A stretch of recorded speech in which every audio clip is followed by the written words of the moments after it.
Bonjiva Cordia. Hi, everybody. Welcome to another Fireside Chat where I'm in conversation with a member of the Order of Bards, Ovates and Druids. And as is customary, I begin with a prayer for peace. Gomara Siacon ar fud na crinne. Gomara Siacon in our Jaili agus in our Jirha. Gnairi Lin Lena Cridge Garmaka. Ganwich Buikas Jeev, Je Chivdaka, Spirit Chivdaka. May peace prevail on earth. May peace prevail in our homes and in our countries. May our missions be accomplished. We thank you, guardian spirits and guardian deities. For peace, as the fever of day calms towards twilight, may all that is strained in us come to ease. We pray for all who suffered violence today. May an unexpected serenity surprise them. For those who risk their lives each day for peace, may their hearts glimpse providence at the heart of history. That those who make riches from violence and war might hear in their dreams the cries of the lost. That we might see, through our fear of each other, a new vision to heal our fatal attraction to aggression. That those who enjoy the privilege of peace might not forget their tormented brothers and sisters. That the wolf might lie down with the lamb. That our swords be beaten into ploughshares. And no hurt or harm be done anywhere along the Holy Mountain, with thanks to John O'Donoghue. So you're all very, very welcome, and let me see where people are from. So that's Leslie and Kevin in County Sligo. Hope you're well. Oh, somebody from Chile. Lovely. From boring, rainy Italy. Oh my God, Carla, it can't be boring. It's very dull and grey and rainy here in Ireland. And coolish, nothing like what you'll have in Canada. Oh, I'm just seeing minus 35 wind chill in Calgary. Well, it was 7 degrees earlier when I was walking in the woods this afternoon. Just cold and damp, but nothing like what you have to deal with it. So chilly, damp, Hertfordshire. Anyway, beautiful to see you all here. South Central Indiana. Don't know what the weather is like there. Chesterfield, Derbyshire. Kinsale. Cold East Lancashire, wow. Kitchener, Ontario, freezing rain, ouch, that's worse than snow. Oh, who's bragging about wearing shorts? Lovely. That's Caras, I can't pronounce your name, Carasu, wearing shorts, I don't know where you are. Warwickshire, Hertfordshire. Anyway, we are going to Wales this evening. And, this is Fireside Chat, I think 195. Anyway, we're getting there. So, let me introduce my guest this evening, Brett Hollyhead. I keep thinking Hollywood, it's Hollyhead. So you're so welcome to this chat, Brett. Oh, thank you so much for having me. It's a privilege to be here. So you are in Wales. So tell us, what's the weather like there? Well, I'd like to delude myself into thinking it's, bright blue skies with sunshine, but it's just wet, miserable, and just your average Welsh weather, really. Nothing too inspiring at the moment. But it's great enough to get you close and run out and dance in it like a wild man. Oh, beautiful. So Valeriana says, hi, Brett. And then there's greetings from very snowy, the Sierra Nevada mountains. And Logan said, Brett, I watch you on Instagram. Haha. So you have a following here. Oh, God, I must apologise because I often act like such a silly goose on that. I've no idea what I'm trying to do, but I've got to stay young and hip and modern with the youngsters, so I have inevited myself towards social media to make whatever videos come to mind. I'm glad people enjoy them, so that's the main thing. That is brilliant. Now, so where in Wales are you? I'm currently in Wrexham, so that's North Wales, just on the border. Okay, so tell us about Wrexham. Now, I know I've had guests from Wrexham before and I can't remember who, but what Wrexham means? So I'm not too fully sure what Wrexham means itself because I've only moved out. I never grew up here and lived here for too much long. I've been here for about 5 years now, but obviously Wrexham's very famous on the map now globally because of the football and the heritage and the culture here as well. So we recently had our cultural Eisteddfod last year, which was absolutely wonderful to be a part of. And then, of course, when you're walking in the streets, whether you're doing your shopping or going for coffee, you might bump into a famous American who's endorsed the football club here. So that's very much prominent. In fact, I remember bumping into a few tourists who visited Wrexham just because of the football and the cultural lineage that's come from that. So it's wonderful to see it on the map, even if it is for something I don't necessarily like. I'm not I'm not anti-football. I'm just not interested. Sean from Calgary says, "Stay hip with the youngsters. Are you not a youngster?" I don't feel it, honestly. I've got a ring light on right now. I'm trying to get as many filters trying to hide these eye bags because I don't sleep. So Gucci can weep at my beautiful eye bags developing here. Well, they're not showing. They're whatever the filters you're using, they're working. They're not showing, and you look incredibly young. I've no idea how old you are. I better hide my vials of virgin blood out of shot then. So, what's your landscape like? Oh, so I'm quite biased with my landscape. So the landscape that I currently occupy in Wrexham at the moment is beautiful. It truly is. So it is now a city, but I'm surrounded by a National Trust place known as Erdig. And in that landscape, we have the remains of a Motte and Bailey castle that dates back to the Normans. And it's absolutely beautiful, especially during the springtime when you can smell the wild garlic, infusing your senses. Yeah, it's just beautiful, and the sheep roam about. It's quite idyllic, and it's very reminiscent of where I'm from originally, back on the Welsh Marches borderland landscape. Okay, now you sound like a native speaker. Are you? No, I'm not. Second language. Currently, still trying to learn to be fluent, but we're getting there slowly. I could hear a bloss, what we would call for Irish speakers a bloss. It means taste, but also means an accent, and you sounded more Welsh than an English person speaking Welsh, is what I'm saying. You sound like a Welsh person to my untrained ear. No, it wouldn't be the first time someone said that to me. I think a lot of people where I come from, we call it the Salopian lilt. So I grew up in both places. So I grew up in Shropshire and in a place called Drenewydd in Powys, middle of Wales. So Okay. a lot of people that speak English that have that little lilt. It's like a farmer agricultural accent that has that up and down flow of the Welsh language in there. So a little bit of a hybrid mongrel as I am. So you mentioned Salopia. So I know on Instagram you're the witch of Salopia. So, and I had no idea what that meant. So, and you've just mentioned it. So tell us about Salopia. Yeah, so when people ask me about the word Salopia, I almost like to think, if someone ever heard that phrase before, it kind of sounds like a washing machine product, like Calgon, Salopia. I don't know, it conjures up that kind of image. Comes from a Norman word, so it's a shortened name for the county of Shropshire, Salopia or Salop. So it comes within the county saying, which is Floriat Salopia, or may Shropshire or Shrewsbury forever flourish.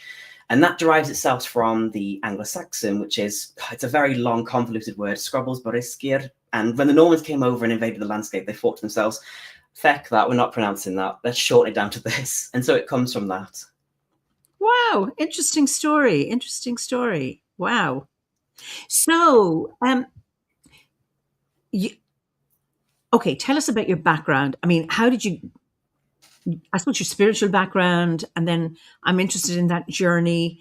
You describe yourself as a witch. You're also a member of the order. So, how did we get here? Start from the very beginning, from the moment you were born, and then work your way forward. I'm joking, but you know what I mean. In that the journey or that story. Well, I think I was born to be a menace to society. I practically came up my mother wearing a pair of Balenciagas, so I was endeavour for the life to be a queer rebel in every way, shape or form. I had quite a fulfilling spiritual life when I was a youngster, really. So I was free to roam in a household that had no kind of religious affiliation. My mother was quite spiritual. And she did dabble within mind, body, and spirit. She preferred to call it that because she didn't want to touch witchcraft yet. She did dabble in witchcraft. We all knew it that she did, but she didn't call it as such. And so my introduction to the whole spiritual aspect of life came from her collection of mind, body, and spirit magazines that I had to wade through a whole thick, hence fog mist of incense and crystals to get through. And from there, I was free to explore. So as a youngster growing up, I was more indebted towards witchcraft. I loved it for its liberation and its empowerment. Growing up as a young queer child, I was often marginalized in school. I was bullying, and witchcraft gave me the power to find my own self-esteem, to have confidence, but also to connect me to something that's greater than beyond myself. That wasn't until my family kind of had a bit of a spiritual breakdown and accused me of killing their sunflowers during one bad crop and said, oh, he's practicing witchcraft, it must be him. So they kind of burned all my books, threw it all out, and I was forced to go to a Christian summer camp. And God forbid, they loved me, really, they did. But when I turned up in a pair of high heels, hair all back combed up with eyeliner on, they didn't know what the hell to make of me. So they kind of left me to do my own little thing. But then, so wait a minute. So you grew up in a liberal, spiritually liberal, like anything goes in your house, and then when the sunflowers, they thought, "Whoops, and that is true." Wow. Yeah. Now, It's all the sunflowers' fault. wow. So when you were in school as a queer boy, did you have any? And then you found that kind of personal power within, your witchcraft. Did you have any friends who were like you, or were you just this lone queer child and lone witch in the wherever in your garret or wherever you were? Oh, how much do I reveal of myself? So I was a bit of only what's safe. I'll try and keep it PG. So I wouldn't say I was a popular child. I wasn't confined to isolation too much, but I was kind of confining myself to the kids who were also outcast as well. So although I was the only one that practiced witchcraft or had a spiritual background, I did try and find an affiliation with people who were very similar to me. But the only witchcraft, I suppose, or tangentially that they practiced was just a few like card games that maybe involved witches. They weren't involved in the practice yet. They did have a little fear of it. They always feared me. And it's one of the reasons why I took up witchcraft is because I wanted to be feared. I was an easy target that could be picked upon. And so I adopted that persona and the aesthetic of being a goth and being in the dark, and people call me a Satanist and make rumors of that I eat babies on the, in the woods. Only happens on Saturday. No, I'm joking. But I'd make pranks. I'd draw pentagrams all over the whiteboards and stuff. But no, it kind of gave me a protection. It gave me a veil of invisibility almost, that people left me alone to be, okay, he's just a weirdo, leave him be. And I'm very thankful for that. But I was never quite isolated by myself. People tolerated me, I suppose, but in a good way. Okay. So when all your books were burned, what happened? Did you kind of go underground in your house, in your family home, or what did you do? A little bit, yeah. So as I said, I was kind of forced to go into a Christian summer camp, and you know what? I had the time of my life. It was fabulous. I got on with so many Quakers. The Quakers loved me. I mean, half the time they were quiet anyway, praying, so I could do what I wanted. But no, it was quite an eye-opening experience because although I had a very foundational basis of Christianity, I did see it from other people's perspectives and understanding away from, the dogmatic doctrine that's often perpetuated from the Abrahamic religions. But while I was in the midst of all that, I was trudging a path towards Christianity. I was in the process of becoming baptized because I was never christened. I was never baptized. I was proper pagan and heathen. Unfortunately, I'd come to my senses and never was. I mean, no offense to anyone who's Christian, it just wasn't my path. And I did eventually think to myself, what the hell am I doing? This isn't me. And so in that time, yes, I was kind of underground practicing until I eventually showed my family that there was nothing to be scared of. Of course, there are certain dangers within spiritual practice, but what I was doing was not the cause of their sunflower failings or anything else in the world. It was just my own way of expressing my spirituality. So yeah, I'm still doing the odd love charm to make boys fall in love with me and curse my odd bully here and there. Well, it's interesting because you couldn't have gone to a better summer camp with Quakers who are dogma free and I suppose very. I got lucky. Of course, they're the opposite of Druidry and witchcraft in that they have no ritual and they wait until the spirit moves them and sit in silence. But decent, non-judgmental people who, I suppose, are seekers, truth seekers, justice, fairness, all of that they have so much going with them. So Absolutely. Was that the camp where you were wearing the pink dress and you had your hair back combed? Yeah, pretty much. Okay. So yeah. At least they didn't send you to a fundamentalist camp where, Oh, God forbid. So, no, that is lovely. So, I'm trying to work out how old you are. It's rude to ask my age. You don't have to ask the question. I'm just interesting. People say there are people, former Bible camper. Quakers are good people. Sean got stuck with the Baptists, but Cara Sue says, I left Christianity, but there are Christian groups I empathize with. Of course, we have members in the Order of Christian who are able to weave their Druidry in with their Christianity. And I don't think Christianity itself is bad. Certainly not. I think Christ's message, I think, has a lot going for it. I think it's how it's been practiced and abused and used, of course, as it, I suppose, any fundamentalists who take a spiritual path and use it fundamentally. Ricky, you're very naughty. He's waiting for the anecdote of this one time at the Christian summer camp, but no flute stories. He's also interested in your other career, which we'll mention later because I know you'll hear about it, Ricky. So you're a practicing witch. Are you in a coven, or are you? So tell us: are you Wiccan? Are you a Welsh witch? Are you a other kind of witch? How would you describe your craft?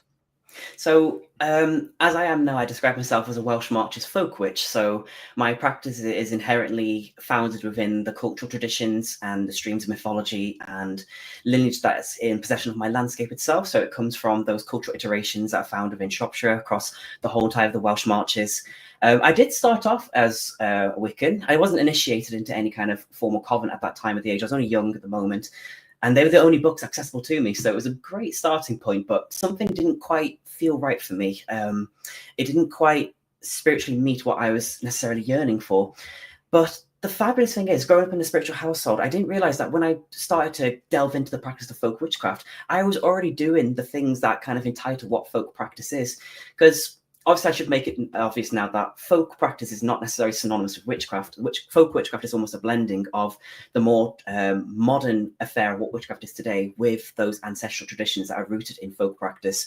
And so those ideas that are drawn from my local folklore, they were all coming very apparent onto the forefront of my practice. And I didn't realize that what I was doing, things like hanging up horseshoes, throwing salt over my shoulder, repeating certain idioms or certain phrases when we'd see a certain animal fly across our face or some kind of auspicious omen. And it just made sense. It made perfect sense, to the point where I wanted to delve deeper. And I was quite influenced by people like Mara Starling and her partner, who I met in Chester, and we formed a coven known as the Starfes Goch, or the Red Serpent. And when I did dive into that, it revealed a huge amount of history and lore that's almost been neglected, not just by British history, but across the globe almost, in terms of its mythology and its folklore, because a lot of people today are stuck between what we call the modern day borders of England and Wales, without realizing that there is a nuance to be found within border fluidity and the nuances that can be found within history. And when I stumbled upon that, it all made sense, and it kind of opened up a can of worms in terms of who I am and my identity is, and the trauma that grew up around that, being someone who was passed over the borderlands more times than a cheese board at a party. So, just tell us about the Welsh Marches tradition. What are the Welsh Marches? Yes. What does it mean? When we talk about the Welsh March, it's a term that's coined during the conquest of the Normans in 1066. But the land before that term was used has always been known as a liminal place. It's a hybridized place that doesn't necessarily relate itself purely to England or Wales, but it is a mixture and confluence of the both. So the Welsh Marches designates itself to a specific counties within the West Midlands and on the eastern sides of Wales as well. So it would have covered almost about 2/3 of Wales during the conquest. And it's been written in history from a very antagonistic point of view, that when the Welsh March was established, it was a place that was independent in its jurisdiction, its legality, and its economical freedom, that was ruled over by marcher lords away from the England sovereign crown. And so obviously there was a lot of war going on there, a lot of conquest, a lot of subjugation, colonization against the Welsh, the native people. So you'll hear the term Marcher Walia to mean the Welsh Marches. But when you look closer into history, you'll see that there is a coalescence or a cross-pollination of people and culture. And so you have a hybridized identity that's Anglo-Welsh. And some of the most famous people in history who've written some of our beloved texts are Norman people. So we have Geoffrey of Monmouth, for example. We have Marcher texts that have infiltrated through sacred mythology within the Celtic continuum. In fact, if you look closely at things like the Mabinogi, you can see it there in the first branch when Pwyll enters the other world, and he enters into this opulent kingdom that's very reminiscent of what the Marcher lords would have established themselves in their castles and Motte and Bailey castles and their fortifications. And it's really interesting to see that whilst the borderlands itself has been described as a place of dispute, it's also a place of mingling, of people cohabiting together through intermarriages. And I think people mistake that when we talk about the Welsh marches, it's always against the English and the Welsh. But there was a lot of alliances being built between this time. The Mercian Anglo-Saxons, before the Marcher Lords of Normandy came over, were allying with themselves with the Welsh to fight against the Northumbrians. They were fighting against the Welsh themselves. And then when the Normans came over, we have folklore that talks about Anglo-Saxons allying with Welsh princes such as Edric the Wild, fighting against the Normans that roots itself within the folkloric landscape. And so when you delve into that history and you uncover it, you find folk practices that have influence of the Welsh stream coming through. You have our folklore, such as our hills, like Shropshire, Herefordshire are dotted with hill forts, and every hill almost has this iteration of a Welsh name or a toponym attached to it that relates to a Welsh giant. So where I grew up, there was obviously the Wrekin, which is the famous hill fort of the Cornovi tribe.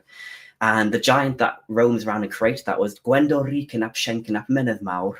So you can find that Welsh influx coming in there. And it was just fabulous to uncover it all. And it's part of my practice today and what I teach about. Wow, my God!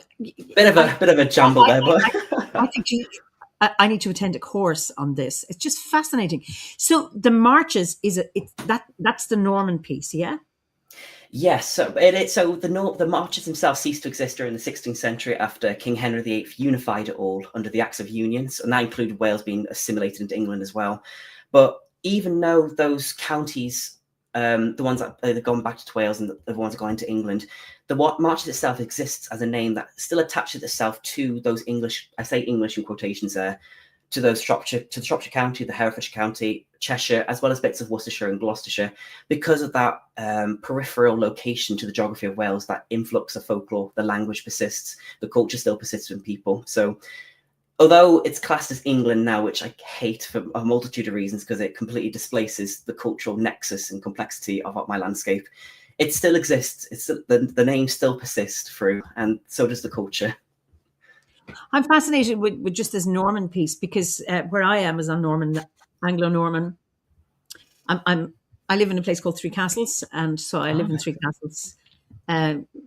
This room and the room next to it, this house was built. The house I live in now was built around a Norman tower, and then I have another tower that's what was a priest's house. It's 15th century and a 13th century chapel. But this was Anglo-Norman, and Burke, my surname, is a Norman name. And it's interesting because we don't give out about the Normans in Ireland because we say they became more Irish than the Irish themselves. They adopted Irish ways and the language and dress, and the English hated that. And there were laws that they couldn't adopt Irish ways, but they did anyway. So they're our friends. We haven't forgiven the English, but we have forgiven the Normans. And then my English friends, they go, oh, they don't like the Normans. It's really interesting. Anyway, so this is absolutely fascinating. So do you describe yourself as Welsh? Oh, so this, it's a very difficult conversation. I'm not meant as an antagonistic question. I'm just curious, So I describe myself as a Cymro Ddewis, or as a Welshman by choice. So technically, I was born in Shrewsbury, so that is, the centre point of Shropshire itself. But growing up, like I said, I come from a divorced family household, so I spent half my time growing up in Shropshire with my mother, and the other time with my father and my grandparents up in Wales every weekend. And so my affiliation for both landscapes is very much split in terms of who do I identify with, especially during the rugby. Like, which team do I support? Obviously, it's Wales now, but I mean, it's when I can be bothered to watch rugby. I'm too busy doing makeup tutorials or whatever have you. But it's a very contentious topic for me to talk about because it's something that I've tried to question throughout my whole entire life, to be fair, because growing up, obviously, you're said that where you are born defines your identity. But then when you look at what exactly identity is, it's construed by culture, and culture is what it's learned. It's the language that you speak. It's the customs that you partake in. And I hate this idea that wherever you are born is who you are, when that can change. Our identity is permeable, it's mutable. It's always been influenced by things that are on the border of our perception. And so there's so many Welsh people who are born within Shropshire, because obviously there's a lot of lacking in the infrastructure of hospitals, and yet they're brought straight over into Wales. And yet, but because they're born in England, you'll have a lot of people say, oh, you're English because you're born there, despite whether they speak the language, whether they've gone to Welsh curriculum, all that stuff. So when I grew up in the Powys region.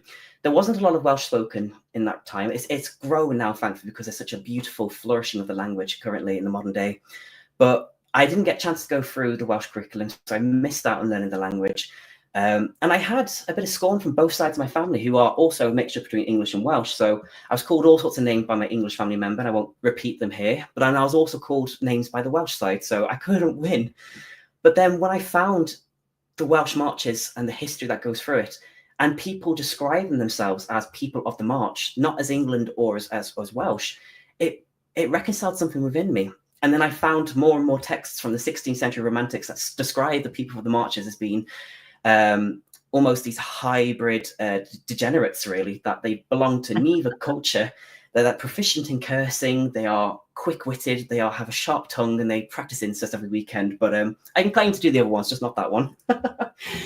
And then after that, I found a cultural piece that relates to my landscape, specifically within the bardic tradition. And that in itself influenced my trajectory into Druidry as well. So it all came full circle for me, really, as a way to heal my identity. So to answer the question, am I Welsh? No. But am I English? No.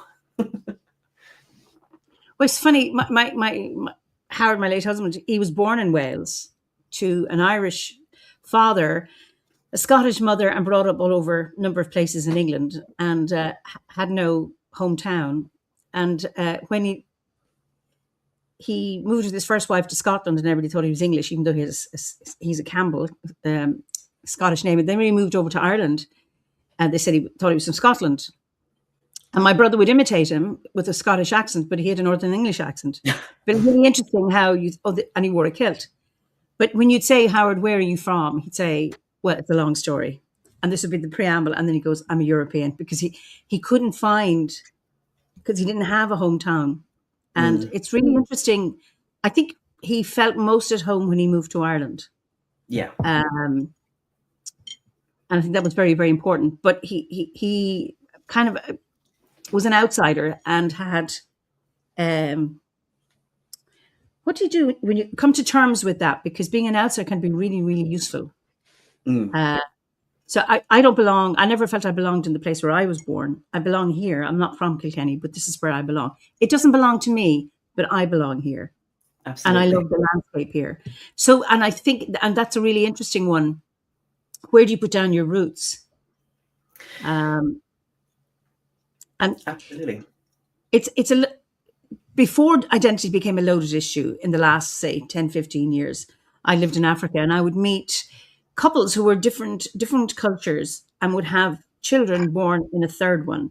And I was always interested in how the children identified themselves and what that might have meant to them. And that they were safe questions to ask because they were interesting. Now you can be beaten. You are, how dare you suggest that you have this is your identity or whatever it is.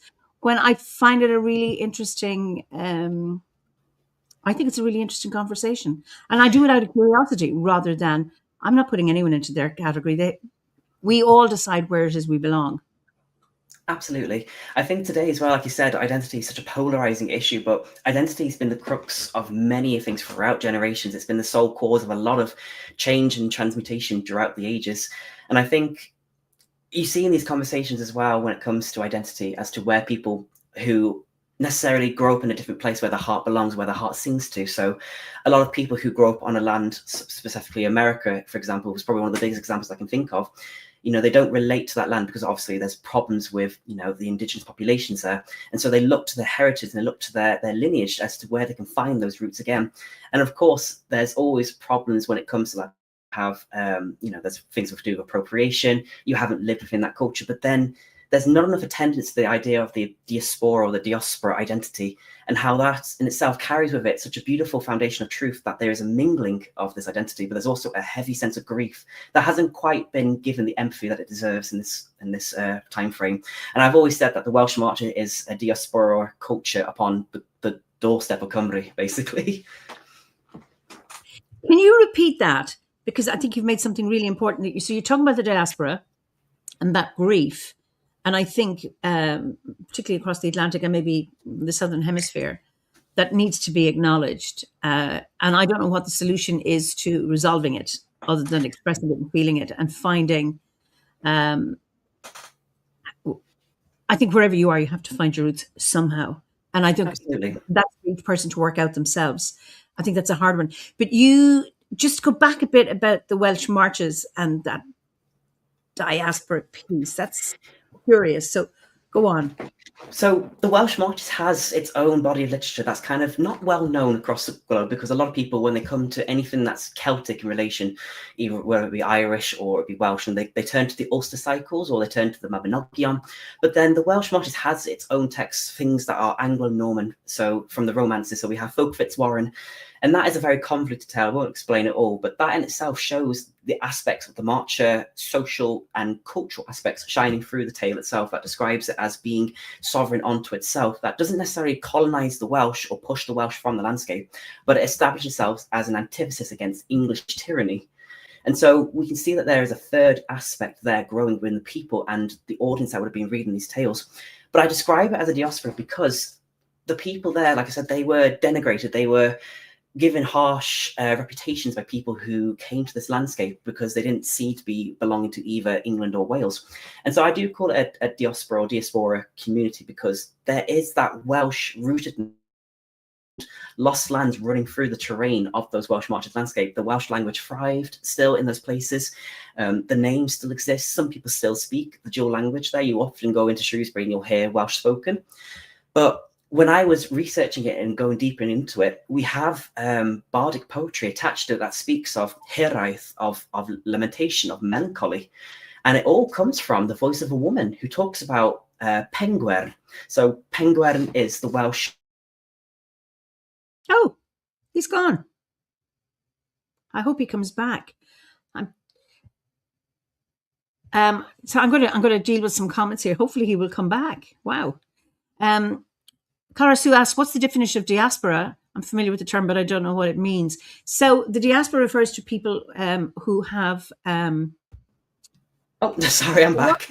I don't know what happened. I'm just defining diaspora. My notion is people who've been displaced, who've had to move. And I suppose initially it would have been maybe not voluntary movement, but maybe still people move voluntary to another land that isn't of the land of their birth. And that's what it refers to. So it's funny, we have 80 million Irish diaspora not living in Ireland, all over the world. So, and then you have, you talk about the Jewish diaspora, and now you're talking about that interesting Welsh diaspora. And of course, that hiraeth, is that how you pronounce it? Yeah, hiraeth, yeah. Hiraeth. That grief, that sadness. We have uignas, which might be similar to it. Or oops, sorry, I've already done that one. Anne had already written hiraeth in the Eimear, the untranslatable word for the love, grief, longing for the land of origin. And there's something about that uignas that we have that word as well. And it's, I suppose, for all who experience that, wherever you are, how to find roots and acknowledge it, but also find roots wherever you are. Yeah, absolutely. So, how did you find Obod then? So before I say that, I'm so sorry for my internet connection there. I don't think I've given offerings to my household, so they're a gremlin in the machine at the moment. But this might seem a bit blasphemous, actually. So I was kind of, I wasn't inclined into Druidry to begin with. I was kind of dragged into it kicking and screaming by my partner, Moss, who many people might know, who's also a member of Obod. Yeah, so he's more druidically inclined, if that's a word. If it's not, I'm terming it. But yeah, he's more druidically inclined, whereas I was more the witchcraft practice. I was very much indebted to that. But yeah, so I joined Obod, but I love the philosophy behind Obod. I truly, truly do. And when I looked more into the Obod practices and Druidry in general as a principle, the intersection of magic is huge. So I loved it for the fact that Obod is, it's non-dogmatic, and it comprises such a wonderful philosophical outlook on life and fostering this interconnection with community and with nature. And when I saw that it's all about assembling a worldview that is rooted in creativity and seeking out wisdom to disseminate to our community, I wanted to be a part of that, and using the landscape that I live on as the fuel to push forward that passion. I love it. But I will admit, I've been a bit lazy. I'm still on bardic grade, but life keeps throwing curveballs at me. But I promise one day I will get it done. Well, just to remind you and everybody else who's listening, you take your time. It took me 6 years to complete the bardic grade. And everything is self-paced. It's your own time and it's your own journey. So where do you find now where Druidry and your Welsh witchcraft meet? So Druidry and witchcraft, they're often interpreted as separate practices, but within the Welsh cultural continuum, so magic is always a fundamental part when it comes to the Welsh bardic tradition or the Welsh druidical tradition. And they intersect through certain aspects in terms of mythology. So we have the goddess Cerridwen, who brews the cauldron of Awen and Nawens, that inspiring force that transmutes everything. It's the breath of the universe to which we glean our knowledge and our inspiration from. It comes into the use of language and of words and of poetry, the way that we can speak with the trees around us and glean wisdom from those ancient forebears of the aeons that have passed between them. And that also interconnects with me as well, as being part of the Anglesey Druid Order as an Awenydd, as a druid of that aspect as well, which focuses mainly on the traditions of the Mabinogi and other related stuff to the Welsh landscape. So I straddle a lot of aspects really when it comes to magic, witchcraft and druidry. But I think for me personally, I sometimes struggle to call myself a druid, even though I'm not initiated as a druid in Obod and I am in other traditions. I do struggle with it a little bit because it's not the case that I don't relate to it. It's that I don't feel I've earned it. So to be a druid to me is to be a wisdom keeper. It's to help with community. And I feel like I've only just begun on that. I've got so much to do. I've got so much to inspire peace and to help bring forth whatever wisdom I can glean from my landscape and give it to people. So while druid comes from, that their root to mean oak-wise, I kind of call myself acorn-wise. I'm a seed that's willing to grow into an oak tree. I've got a lot more to do yet before I can claim that title for myself personally. Well, I think we're always I don't know if any of us can, as a wisdom keeper, can any of us hold that fully and completely, that title. But I think it's about being on the path. And I mean, you said you were busy, and I see Ricky just reminded me, you've written a book. So what's the title of your book? So it's a book of moon books. It's Pagan Portal's Sabrina, Discovering the Goddess of the River Severn. Okay, I'm going to put this in, Sabrina. Sabrina, Discovering? The Goddess of the River Severn.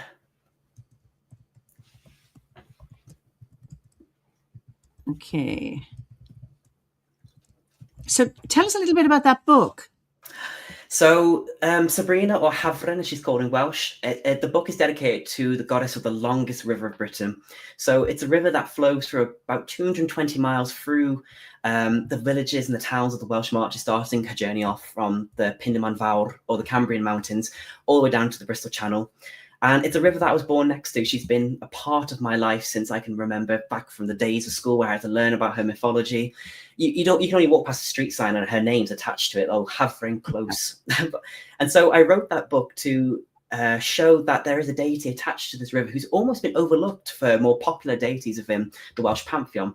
Because when people come into Wales, they see Rhiannon or Blodeuwedd or Gwydion, but they don't see other deities that are attached to the landscape stuff because they see it as flowing outside of Wales. It's not Welsh attached. But then the River Severn has had the most powerful of all trajectories when it comes to influencing culture on both England and Wales.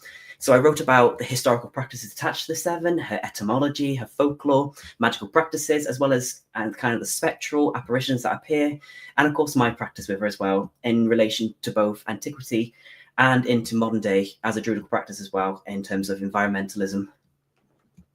Wow. Do you have any stories about her? Yes, so there's always two main stories attached to Sabrina. So one's quite beautiful, it's naturalistic, it's rooted to the landscape, and the other one is quite horrifying, actually. It's quite brutal. It's not something that you'd associate with the genesis of a deity. So in history, we know that the River Severn was propitiated, it was worshipped and given offerings. But the story of a goddess being attached to that river doesn't come into the written record until about the 12th century in the writings of Geoffrey of Monmouth.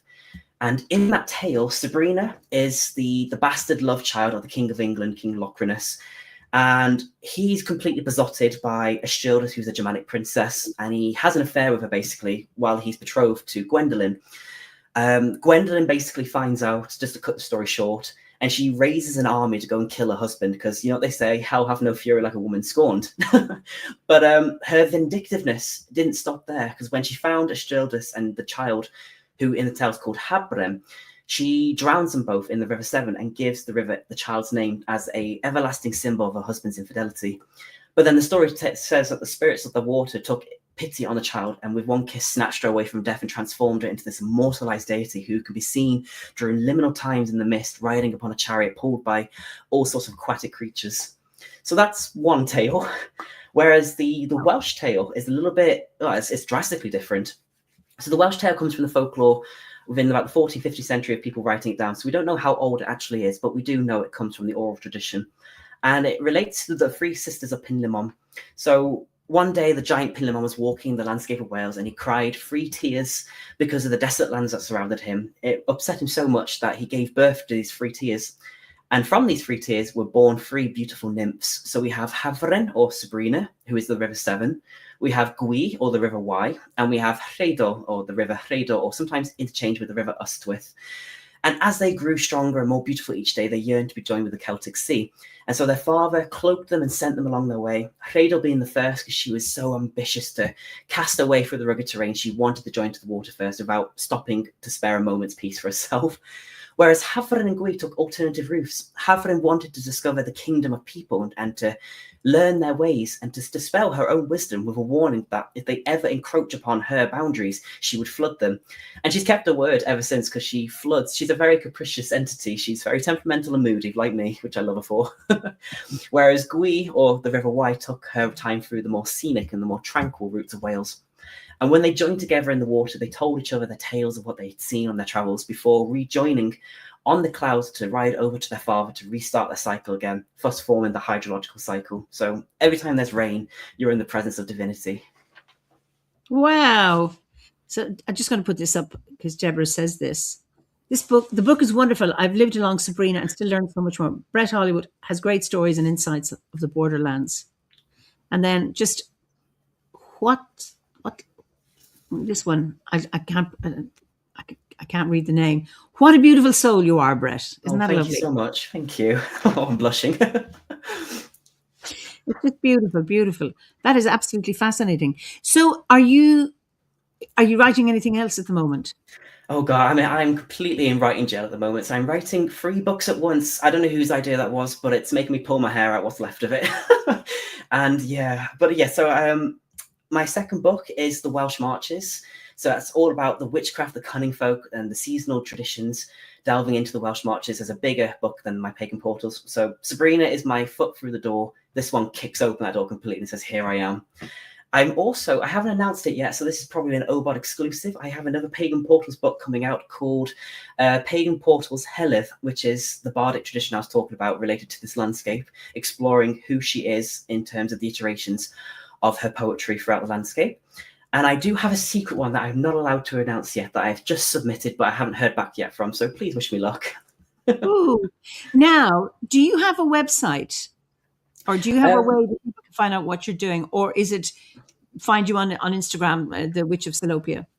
Yes, I don't have a website as of yet, but I'm all over social media. So yeah, Facebook, Instagram, TikTok, when I can be bothered to make videos on there. And I will give a little forewarning that, yes, I do post a lot about witchcraft on there, but sometimes you might see me half naked because I am a pole dancer on there as well. So a little bit of mixture of everything. So just to come to that, because I know Ricky can't wait to hear you talk about this. Tell us about it. Because I'm interested, you have, I take it you have a day job, but then you have your pole dancing is kind of a nighttime thing, isn't it? I imagine. A bit of both, yeah. So my daytime job, I'm a support worker for people with disabilities, but then I'm also a pole dance instructor. So it's very different ends of the spectrum in terms of my life, as well as being an author. Wow. I mean, so tell us about your pole dancing. So pole dancing it's me. It's fundamentally me, my soul. I've been pole dancing for about 10 years now, and I absolutely love it. So I just posted about this recently on social media. So I started off pole dancing long ago when I was a youngster, and I watched a film called From Dusk Till Dawn. I don't know if you've seen it or not. No. It's basically a film about two brothers that are criminals. They use a family to help get them escape over the border into Mexico, and they go to this club that turns out to be a holding for vampires. Absolutely fabulous film. It's so stupid, but it's great at the same time. And there's a scene in that film where Salma Hayek, she dances on stage wrapped with this snake wrapped around her. And I remember the people I was watching it with, they were completely salivating over her. Like, she was beautiful and hypnotic and mesmerizing. But me, growing up as a queer lad, I didn't just salivate over her. I wanted to be her. I wanted to command the stage and have that allure. I wanted to be able to say, yes, I can hold your gaze. Look at me. Look at my hips. And so I went into dance with that inspiration, and I found pole dancing when I joined the pole dancing society in my university. And I stayed to do pole dancing despite my degree. So I wanted to leave the very first month of my university. I didn't care about the degree. I wanted to be out of there. It didn't feel right to me. But then I saw pole dancing and thought, you know what, I might as well carry on. And then I got my degree in psychology and counselling alongside my pole dancing. So yeah, so I went to university for pole dancing specifically. So, given I live in a little bubble, I'd assumed pole dancing was kind of the realm of women. It's not, I take it. Or were you the only guy in your class, or? So it is predominantly the realm of women, and for good reason, because pole dancing as we know it today, it does suffer a huge amount of stigma, which needs to be tackled in its own right. But it comes from sex workers, it comes from strippers who were working in the clubs, who gave us the foundations, or as we call them, my pole mothers, who gave us the art that I am privileged to be able to dance to today. But there are a few men that do pole dance. And the beauty about pole dancing is such a safe space. It's open to everyone of ability, regardless of what shape and size you are or where you come from, what background. And because I became a teacher I've been teaching about 5 years ago now, and that's something I really try and drill into people, that regardless of your gender, regardless of who you are or what size you are, what your ability is, your strength, your flexibility, pole is for everyone, because pole is about self-expression. It's about finding your sovereign self and building your self-esteem. Because the one thing that society tries to make us conform to is unattainable body standards. It ridicules us when we're too fat, too thin, or when we don't fit these modernized beauty standards. But with pole is there for you as a safe space to regain your power and your own self-image and the way you want to embody that confidence. I'm really surprised. I would have assumed that would be one place where you had to conform to whatever society decides is the ideal body. That fascinates me. So, so your students, so where are they pole dancing? Are they, have they got a pole in their house and they're doing that for fun, or do they do it for entertainment? Or where do you get to express that? And, you talk about a safe space, and I imagine these certain nightclubs may not be particularly safe. I don't know, given the history. So, where do people get to do it, to practice or to express their art? So we have a hall that's hired out to us during designated times from the university, which I teach in, and we have portable poles that can be built up and used for that time frame. And people join pole for all sorts of reasons, whether it be just for the artistic practice or they want to compete in competitions. So before I became a teacher, I was competing across the UK. I was competing in winning competitions, and oh, God forbid, I've had so many accidents on stage. Very funny tales I can tell in a second over that. But a lot of people join it for different reasons. But the one thing I always make clear when they come to a pole dancing class is that when you're in a pole studio, whether it be in a university-based campus or in a nightclub, the utmost respect must be given to the founders of pole. And that is that it does come from those who have been marginalized throughout history. It comes from women. It comes from people of color, from transgender individuals who gave us that art. Because like I said, it is a safe space, pole is, but it's heavily stigmatized. And, it's rooted, these attitudes that are put on pole dancing without people understanding the history come from misogyny and transphobia. But when I teach pole dance, I teach people to respect where those roots come from and how we can actively incorporate those elements without appropriating from the culture that it came from as well. And so people can take it in all sorts of ways. They can do it in competitive sports where it's more dynamic and strength based without being exotic, or they can take it more towards the exotic dance style, which I also teach. But I don't call myself a stripper because I haven't earned that title. So I can't say I have the experience of dancing in a nightclub, although I was offered the job once many, many moons ago. But people do take it there as well if they feel to do so. I just give them the opportunity to do so and train them with the foundation. Okay, because Karis asked the question, is there pole dancing that doesn't involve stripping and is about exercising and just dancing? Because I'm not comfortable stripping. So, I mean, I think you absolutely. Yeah, absolutely. You don't have to strip, absolutely. But pole can't be divorced from where it came from. But you can absolutely go into more focus pole sports, or pole fitness as it's called, rather than going into the exotic style wearing heels and stripping off. There are different designations. Like in the pole competitions today, we have different parameters of being judged. So we have pole theatre, where people display an act of somatic movement, and they tell a story. We have the exotic style, which is more stripper based, and then you have the more athletic, almost Olympian, because my God, some of the moves that you can pull out. I often tell people that I'm so flexible because I sold my soul to the devil to remove a few ribs so I could bend into the positions I can get into. But yeah, there's different categories. I mean, I've watched you. I've seen photographs of you, and I'm going, no, my mind oh, is it does hurt. my body isn't. So I have some flexibility, but only in my head. Dincy D, I don't know if I'm pronouncing that properly. I'm looking forward to your workshops in Coventry this coming Bealtaine, Brett. Are you bringing the pole to the festival? Oh, so I've been umming and ahhing about this. Unfortunately, I'm not this time, but there might still be an opportunity for me to do so because I did bring it last time. So one of the things I'm really excited about is trying to combine all my interests and put all my eggs in one basket. And one of the ways I did that last year was to involve a spiritual aspect to pole dance. And I think it worked really, really well. I think the people that came to my class got something out of it, I hope. But I don't know. I can't say 100% for certain if I'm going to be doing it this year, but I would like to do it in other events if people allow me to bring my pole. Because it's something that's very underutilized within, I'd say, British paganism in general, because there's the whole British stiff upper lip kind of thing that, we stand in a circle, we don't dance, we mutter. But I love dancing. I love being expressive, and I love moving. I hate standing still in the dark chanting. I want to get moving. Interesting, because Liz, you seem to speak just before the question comes. Have you ever incorporated pole dancing into ritual? So, yes. So can you tell us a little bit about that? 100%. So I think everyone who watches this or who's part of Open knows that dance has always been an intrinsic part of spiritual practice for generations and across different cultures. It is one of the most ubiquitous aspects of practice that people can perform, where the body is a temple in and of itself, from which we can enter trance states, where we can embody the divine and act out different parts of mythology through the divine, or even worship the divine with our body through that conscious connection of physicality to the transcendent. But with pole's fabulous because when you look at it, you have almost an axis mundi. So the pole acts as that center stage.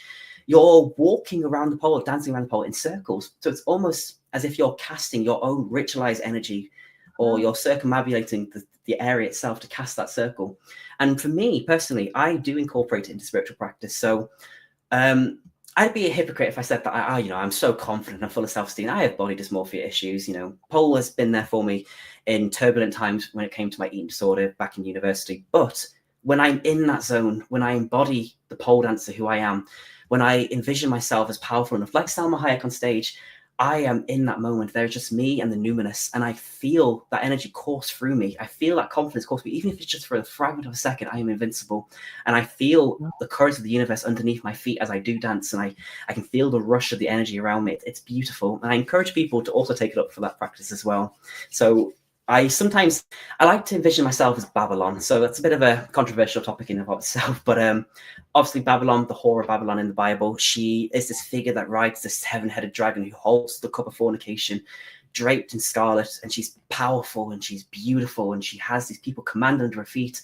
And I like to embody that image for me. And I tell people to do it themselves. Be Babylon, get on that stage and make people know your worth, know that they're not worth you, even if it's just for the second. Wow. Anne says, this is a marvellous discussion of the relationship between pole dancing and spiritual ritual. Thank you, Brett. Oh, thank you. Wow. The Axis Monday idea is something I've noted, been curious about, but only know a little bit about pole dancing. Very helpful what you shared. That's from Liz in Wyoming. Wow, this is just mind-blowing. I mean, when I watch... Have I watched actually live pole dance? But I've seen people do the, what do you call it? The ribbon, the Silks. Aerial silks. silks, yeah. And I'm just, blown away by, well, the sheer power and the actual physical muscle power, the concentration and the elegance and the beauty of working with silk, and how just simply what seemed like wrapping the silk around your foot or your ankle, and scary. I'm in awe of it, and It is incredibly amazing. It is, but I will give people a forewarning. If you are interested in taking up pole dancing or any kind of aerial sport, it is bloody painful. So I always tell people when I'm performing, turn the music up, because you will hear me muttering under my breath, all sorts of profanity. And I question myself before stage, why the hell do I do this? I must be some kind of masochist. I do enjoy it, really, which is why in pole dancing, we convince ourselves that it's not bruises we come away with, it's pole kisses. And it's brilliant. But, all good artists suffer for their art. Nothing comes easily. But oh, Sean, I'd love to see it. This is Sean in Calgary. My dancing is a crime against humanity, and that I don't is the best service I can offer. No, I don't believe that. And I to the Inuit, I'll never dance. No, dance. Everyone can dance. It doesn't matter what it looks like or what the aesthetic is or whatever style. Everyone, no matter what it is, dances, because our soul is primed to feel the rhythm and feel the beat of everything around us. Even if it's just the bobbing of the head, or even just your dad shuffle, or a slut drop, or whatever, or a drunken night fuse with vodka. Everyone can dance. Oh, what's God, a slut drop? do it on camera. I won't. Do I do it on camera? I don't know. PG. It's basically you stand up and you just squat down really quick. Okay, no, we're adults here. That's fascinating. But it's interesting you talk about everybody being a dancer. It's a bit like everybody being a singer. But if you look at babies, when they hear music, as soon as they can move, even if they're not coordinated, they're just that little thing that, I think from a very early age, we get rhythm and have that desire to move. And I'm really, I love dancing. What calls me, I like to dance with a vengeance at the Eisteddfods, but I love dancing. I used to do tango. I love dancing and hold, where I am led. I don't want to be a leader, because one place I want is not to be. I want to follow. But it is really fascinating, engaging with music and the rhythm and moving with it. I love circle dancing. Really, really powerful stuff. Yeah, I mean, it is to me a divine practice. So it's lovely to be able to find that place of standing in your own power, because dancing is not fighting. It's really challenging yourself. But I mean, circle dancing doesn't require the same effort. It does require concentration, but not like what you do. But even that focus and that determination to pull yourself up on a pole, and the upper body strength, the leg strength, all of that is just, I'm in awe of it. And thank you. And it's just really what I wasn't expecting this in this conversation is that you're saying anyone can do this, and that you teach it, and that it's any kind of body type. So it's not, the skinny, tall, leggy, whatever thing we might imagine that even little people like me could do it, but I'm not tempted. But is that a challenge, Eimear? I should bring winter gatherings, get you on it. Oh no, my arms aren't strong enough. My legs are, but not my arms. But anyway, so build it up. But it's just that what you're saying is it's so accessible to people, and it strikes me as an art form that's bloody impossible and only for the chosen few, because that's what it looks like. And it's really interesting that you say that, and that's fascinating. Jackie says, do you go all out with pole dancing costumes? Oh God, sometimes. I've had a few mishaps in my lifetime when it comes to pole dance costumes that still give me nightmares to this day. So sometimes I will just wear leggings and I'll just wear a vest, or sometimes I'll be topless and have specific branded pole shorts that I'll wear, or sometimes I will wear something really skimpish. And the last time I did that, I was competing in Scotland as part of one of the competitions. And just as I did a split, I felt a breeze tickle me gently in a place that shouldn't be exposed in the middle of an audience to Scotland. And then the worst bit was that the photographer caught it and put it in a Dropbox to share across all the universities. So while I was in this split, my Private parts definitely came up, say hello, and shout for freedom. So I kind of stay away from the skimpish bits because I'm so bloody nervous. But yeah, wow. yeah, Because I imagine the less clothes you wear, the easier it is to be on the pole, so that it's yes. nothing's getting in the way. It's all skin grip. Yeah. Yeah, and you don't want things that you're going to slide down the pole at the wrong time. And because I know you talked about friction, your skin on the pole, and that obviously keeps you up there, and also painful when you're sliding or whatever it is you're doing. But yeah, it's just fascinating. Book, of course, there's some comments. People are saying, wait a second now.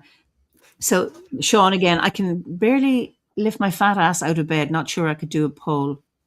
Ricky says, that's it. My singing makes ears bleed, and my dancing makes people call for an ambulance, thinking I'm having a seizure.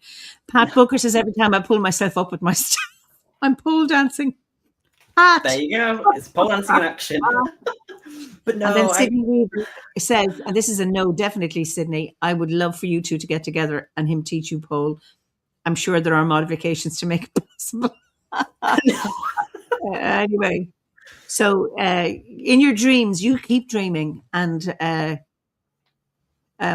so again, Cara says, do you have to wear sexy outfits for pole dancing? I have no problem. But I think there's a delay in the comments. M says, this is not the conversation I thought I'd dip into today, but I'm here for Brett. Thank you so much for your work. We should all sing and dance more. Good for the soul. Absolutely. Sean says, the less clothes I wear, the easier it is for folks to be elsewhere. Okay. Brilliant. Anyway, so reverence, please. This is a serious art form. But anyway, it's just absolutely wonderful talking to you. So then your day job. Yes, drastically different. Tell us. So I am a support worker that works with people with learning disabilities. I think I've been doing that now for about 8 years, and it is one of the most fulfilling things I've ever done in my life. I genuinely enjoy it from the bottom of my soul. And I find it interesting because obviously when we talk about Druidry, some people have a very romanticized idea that, it only applies to nature, but the wisdom of Druidry doesn't just stop at the threshold of the wild and the wilderness. It does also extend into the mundane and the everyday trivialities of our concrete jungles.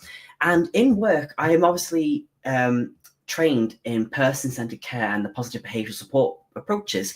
And I find so many wonderful intricacies that interrelate to animistic world practices in terms of how we approach the spirits of nature or of our everyday communities. So one of the things I love when it comes to person-centered care is that reciprocal idea of autonomy, independence, respect, all being applied to an individual beyond anything, that we always treat people as an individual and we treat them as equal in the cohabitation of their care. And so when you apply that to animistic practices, it's the same principles that we should always be embodying when it comes to engaging with the spirits of place. We treat them as individuals of their own right, their own language, their own autonomy. When we treat them as capable of expressing their wants and needs that extends beyond our own conceptions. I can talk about all day those intersectionalities between behavioral support when it comes to person-centeredness and animistic practice. It's lovely. Can you give us an example? I just find this is fascinating. Can you give me an example? Yeah, so effective communication is probably one of the biggest examples I can talk about. So everyone has individual needs in terms of their communication, whether it be who's verbal or non-verbal, whether it be in terms of body language or we use sign language. Everyone has a way that communicates, and that's posited as a fundamental principle when it comes to positive behavioral support, is that when a behavior is presented as maybe challenging or disruptive, it's not that behavior that's acknowledged as such. There's something underlying it, something that's causing that behavior that we must seek to understand it in order to bring about positive change. So then when you apply that practice from a juridical stance, it's that we ourselves work towards establishing effective communication in a way that meets the needs of others, including the spirit world. So if you're going towards a tree, for example, or some kind of plant or whatever spirit it is, you learn to listen. You learn to look at the display of language that's being used by that genius or that species, and you adapt to it. You meditate it. You learn to communicate through the idiosyncrasies of, whatever phenomenon or the changes in atmosphere. It's a way to establish communication for both support and connection. And Another example as well. So one of the things that we learn in support plan, obviously, is, your rights of medication, how we give medication through establishing, the right person, the right time, the right route. But those rights can also extend to animistic practice, which I like to say, the rights of animistic practice. So the right time, is it the right time for you to establish a relationship with something? Maybe something doesn't want to communicate with you, and that's perfectly fine, because at the end of the day, humans are not the center of our universe. We are part of an interconnected web. The right route, are you establishing the right route of communication with the spirit of place? Are you learning about its history, the people, the culture, the language? Are you learning about its folklore?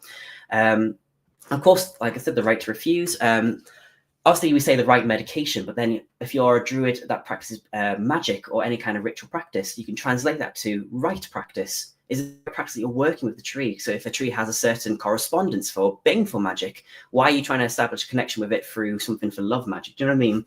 So there's so many ways that you can cross-reference it, and it's lovely to be able to see it. And I think working in care, as rewarding as it is, it has allowed me to help people promote independence, especially to advocate for people who are marginalized in society, because there's a lot of ableism around and it needs to be actively talked about. But it's also allowed me to become patient within myself and to extend that peace into others as well. And so, yeah, it's a really rewarding and lovely job. As it's it's times where it can be stressful, but all jobs are stressful, but it's definitely a worthwhile one. Although you have a degree in psychology and counselling, you're not working as a psychologist and counsellor. You're working as like a social care. You're actually caring directly for your client group. Yes. So although I don't actively, I'm not actively a psychologist or a counsellor, I do find those principles that I learned in university do hugely apply.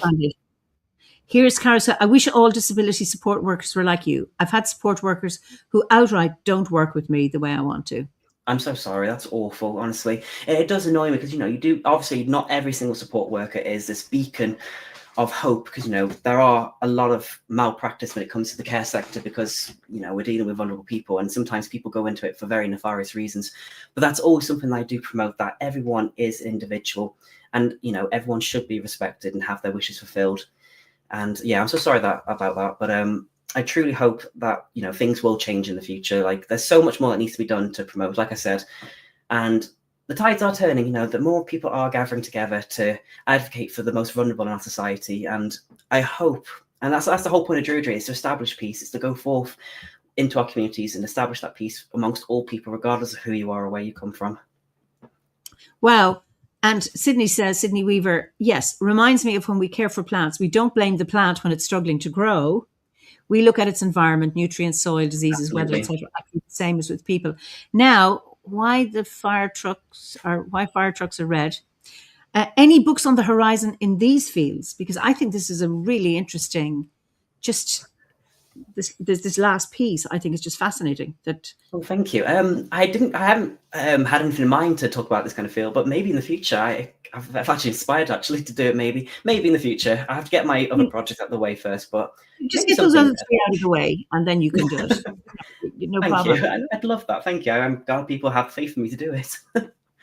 Well, this has been a fascinating conversation, and we've gone over our hour, and I've really, really enjoyed it. And there've been lots of comments, too long to read, so we can go back in and look at those. Thank you all for joining us. This has been absolutely fascinating. Just before we finish, what are your concerns about the modern world? Oh God, how I can't name them all, to be fair, especially what's going on right now.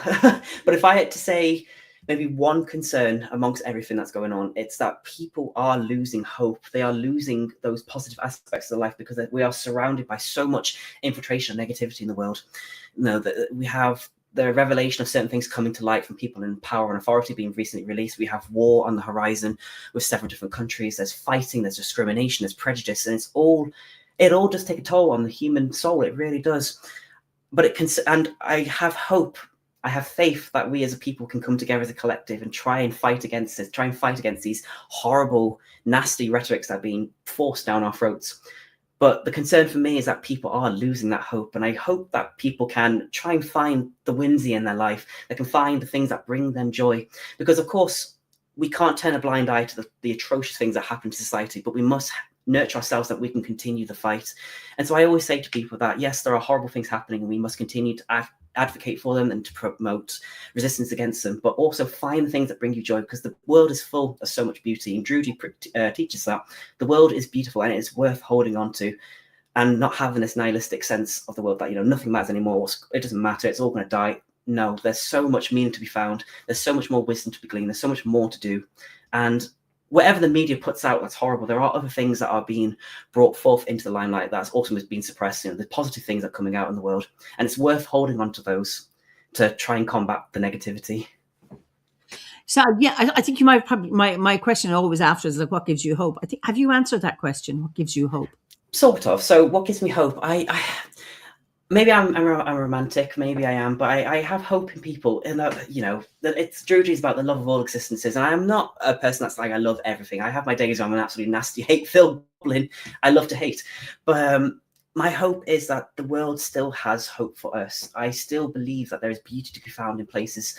I still believe that there are more people coming towards Druidry, towards this more open-ended spiritual practice and embracing people. I still hold on to the harmonious connections that we can still foster with people that are trying to be dismantled by political parties that teach segregation. I hold on to the human aspect that requires nurturing, because as a human, it is our innate ability to yearn for community. It is our ability to establish support with one another that carries me through, because we've seen it throughout history, and I hope that prevails. That's what I hold on to. Wow. What fits? What? Happiness and such hope in your messaging as a person and beingness. Wait a second now. If you're an indication of the generations to come, we'll be okay. Thank you, Brett. You're amazing. And Em, who came in earlier and thought, what a crazy conversation. Yes, thank you both so much. I ended up here for a reason. Pat says, to be truly radical is to make hope possible rather than despair convincing. Raymond Williams, to a Welshman, she says. I feel like just as we go through tough seasons of life, Earth as a collective does the same. A truly inspiring conversation, a great chat. Absolutely. Oh, so I just want to say thank you so much for this. You're incredibly, I don't see why it's incredibly, but I mean that in a complimentary way rather than I can't believe you could be so articulate. That's not what I'm saying. But you articulate what's deep inside you and your worldview in such a beautiful way. And it's so accessible. And you do it with such confidence and enthusiasm. It's just, it's reassuring and lovely to hear it, and heartening is the word. So I'm going to let you say goodbye and good night to everybody, or good morning, whichever, because people are all over the world, and probably, and there'll be people listening to or watching a recording as well. I'll let you say goodbye. Oh, well, yes, thank you so much for having me on here and giving me the opportunity to talk. I will apologise for the little blip in the middle of my technology, but I really want to thank everyone for coming to join and listen on to my ramblings. And thank you so much for your lovely comments. And yes, enjoy your morning, afternoon, night, wherever you are. Bendición, blessings to you all. Okay, I'm going to use you. I'll just send you to the green room, and we can look at the when we go offline, look at the comments. So thank you all so much for joining us. I really, really enjoyed this conversation this evening. I hope you did too. Yeah, where are we? I'm still in Imlach season, but I'm going to be here next week. So I look forward to another Fireside Chat. And until then, and in the meantime, enjoy the rest of your night, evening, morning, or if you're watching a recording of this conversation. So, so why the fire trucks? Why fire? These are great names. A very effective speaker and activist. Absolutely, he is. Just a delight to have to talk to him and to have you and your comments. I'm sorry I couldn't get to read them because they were so long. There were so many. So thank you all for joining us this evening, and I look forward to seeing you again next week. In the meantime, be well and slán go fóill.